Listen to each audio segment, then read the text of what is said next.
Okay, everybody. So I'm sorry that this is being uploaded late, and sorry for the technical difficulties, but now I figured it out. So today we're going to be talking about academic style. I'm going to go through this pretty quickly so I can get it up there for you. If you have questions, you can definitely feel free to Skype me, though. So when we talk about academic style, so what do we mean? So we're saying that in terms of academic style, you should have like these three different characteristics. So you have um, a paper that's clear and readable. Okay, so you should have smooth transitions between paragraphs and within paragraphs. Okay, so each paragraph should be clearly linked to the thesis statement, and then also kind of have an opening statement that kind of adds on to what was just previously said in the previous paragraph. Okay, and each sentence should actually be very clearly linked to each other as well. So you want to show the relationships between ideas within the paragraphs. You shouldn't have unnecessary details. You should have consistent verb tense as well, so making sure that you stick to either present or past tense. You don't really want to be switching it to and from each of them just because otherwise that gets very confusing. And you also want to make sure you watch for mechanical errors or errors in punctuation. Okay, so we'll focus more on those on Friday, most likely. So, like today, you're not really going to be looking at those so much as like the actual language issues that you'll see. Um, your paper should also be objective. We've talked about this, so you want to avoid using I. You want to avoid being too biased in your assessment of the different sources. So you don't want to be really positive towards the sources that support your side of the argument, while also being incredibly negative the ones that support the other side. You want to be unbiased, and you want to just look objectively at how good they are essentially. Okay, so odds are every single argument is going to have some holes in it, so you want to be fair to both sides. And you also want to be concise, okay? So you want to focus on using the active voice, which we'll see in an example of in a minute.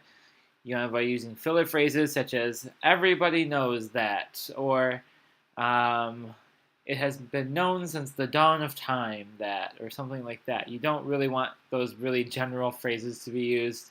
For one thing, they're corny. And for another thing, they just take up space that could be used for a more valuable language. Okay, we want to use one-word verbs instead of two or three-word phrasal verbs. Okay, I mean that on its own is pretty clear why that's concise. Okay, so one word is more concise than two or three, and we'll see examples of that too. So things like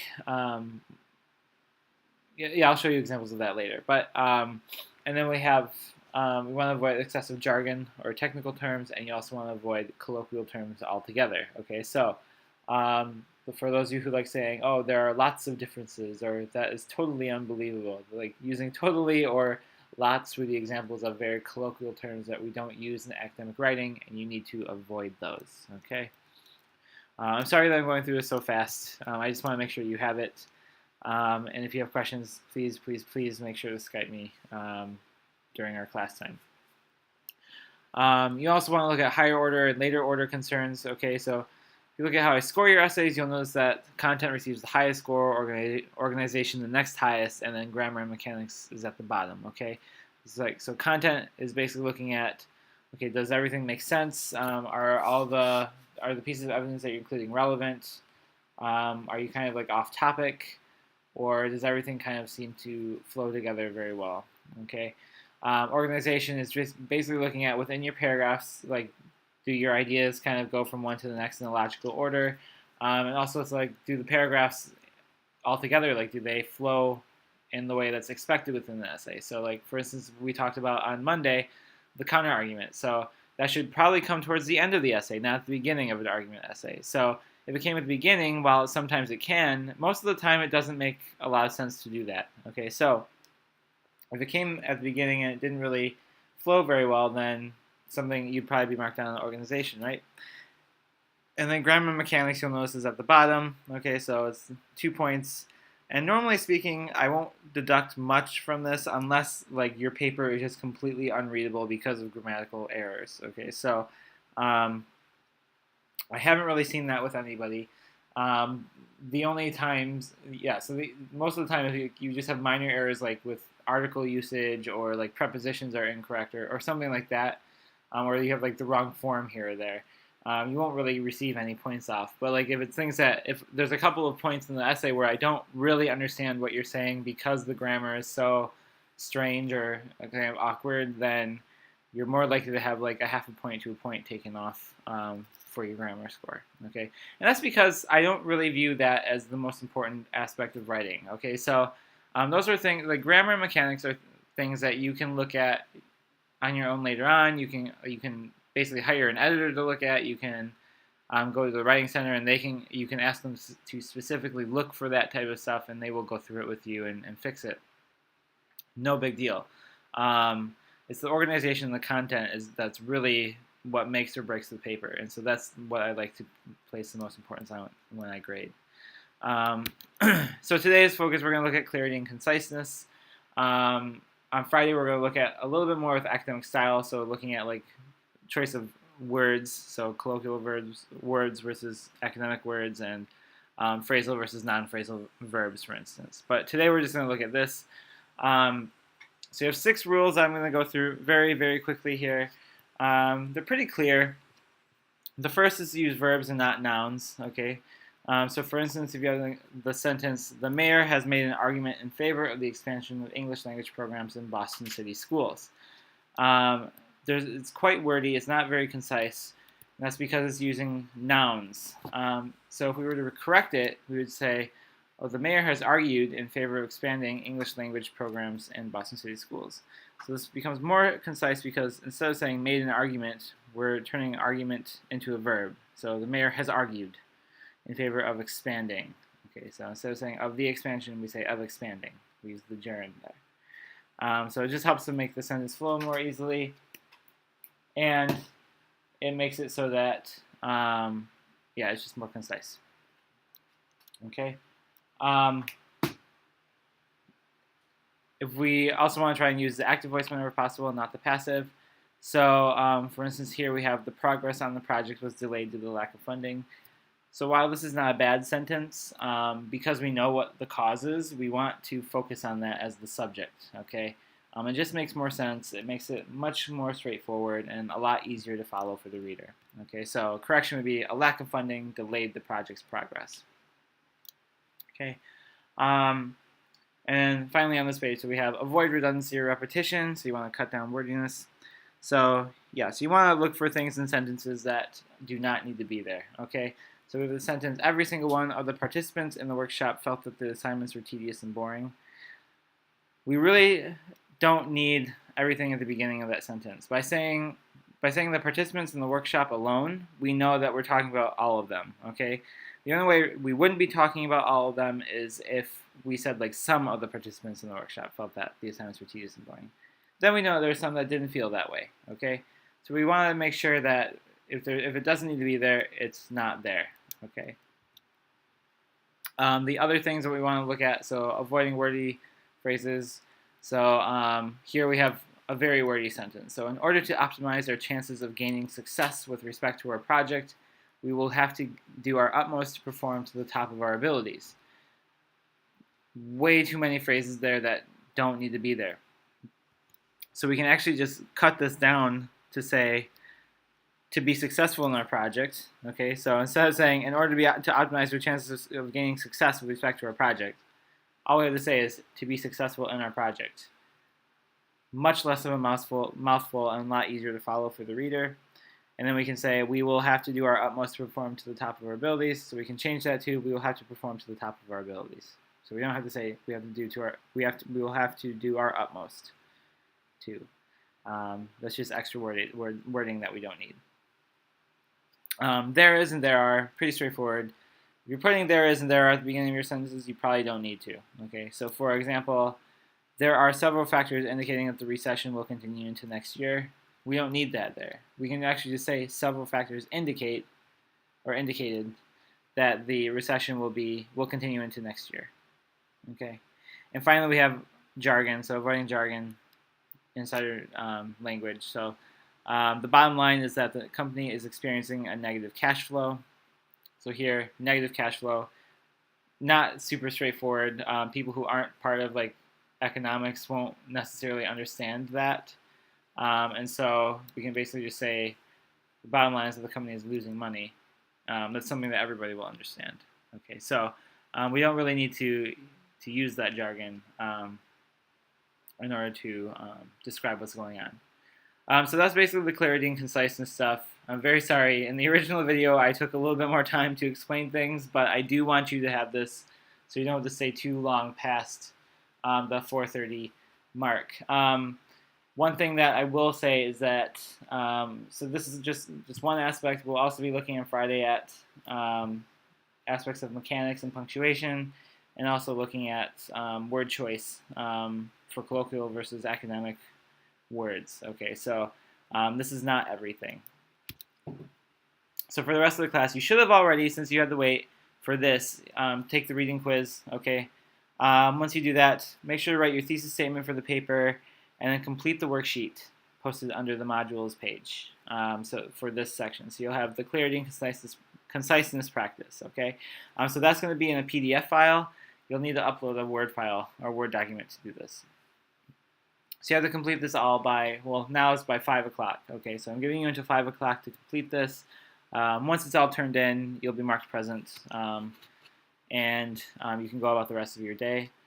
For Friday, you need to finish reading the novel, so The Curious Incident of the Dog in the Nighttime. I need you to complete the worksheet for assignment 3.2, which I'll go over in a second, and you'll submit that to Canvas. And you'll also need to read They Say, I Say, Chapter 6. So this is going to be giving you advice on how to introduce a counter-argument in your texts, okay? So very quickly, if we look at assignment 3.2,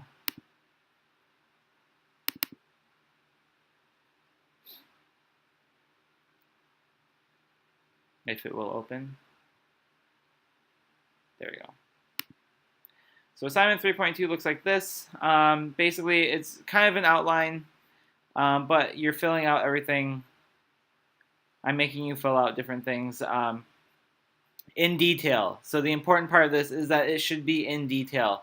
So I don't want to see just a little like, oh, Smith 2008, page 3. I want to see what you're actually going to talk about from Smith 2008 that's on page 3, okay?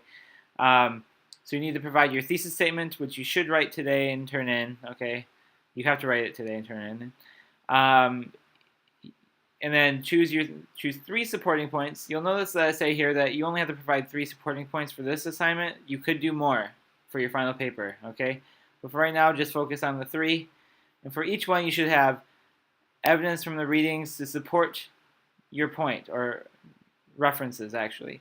So like any references that you found, remember you have to have at least 8 references for this paper that can support your point. Include them there and be very specific in terms of what they say that will support your point. The other thing you should include for each supporting point is examples from your media sources. Okay? So your media sources should provide examples that help to illustrate your supporting point and the evidence and what the evidence has been saying. Okay, so provide samples from that. Remember, you do have to include examples from The Curious Incident of the Dog in the Nighttime. Depending on which position you take, I would say most likely it's going to be examples that illustrate how media can be actually pretty accurate for portraying mental illness. So that's a good book for it. Your other media might not be as great, okay, for that. It might be a little bit over the top. And most of the time it is.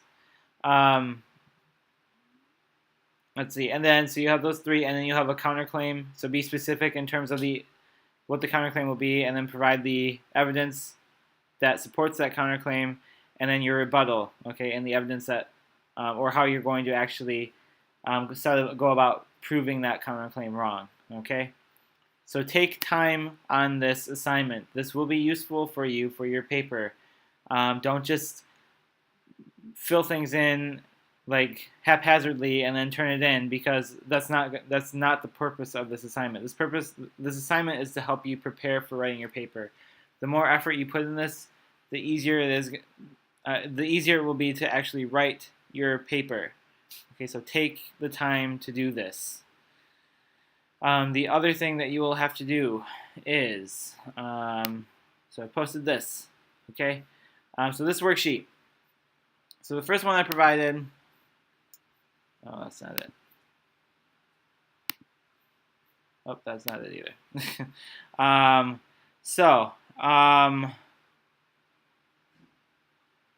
Yeah, so we'll just stick with this. So the one I provided online has another page before this that kind of just or goes over the points that I talked about in this video. But here you need to complete everything on this page. So examples 1 and 2, and then numbers 1 through 5. Do all those in a Word document and upload them onto Canvas. Okay. One thing that I will point out on Canvas very quickly. Your reading quizzes should be are graded by now. Okay, so make sure that you your previous reading quizzes are graded, so you can check your grades on those. I'll turn them back to you on Friday. In terms of so looking at the modules, if you go all the way down to the bottom of the modules, you have Clarity and Concise's upload link. So here's the actual PDF. And then here you have a thesis statement for paper 3, so you have to type your thesis statement in here and then complete the reading quiz for today. Okay. Assignment 3.2 is found here, and I will have an upload link on that under assignments that you can turn it into on Friday. Okay. If you have any questions, please Skype me. Okay, I'll be here until 4:30, probably a little bit afterwards too, just in case.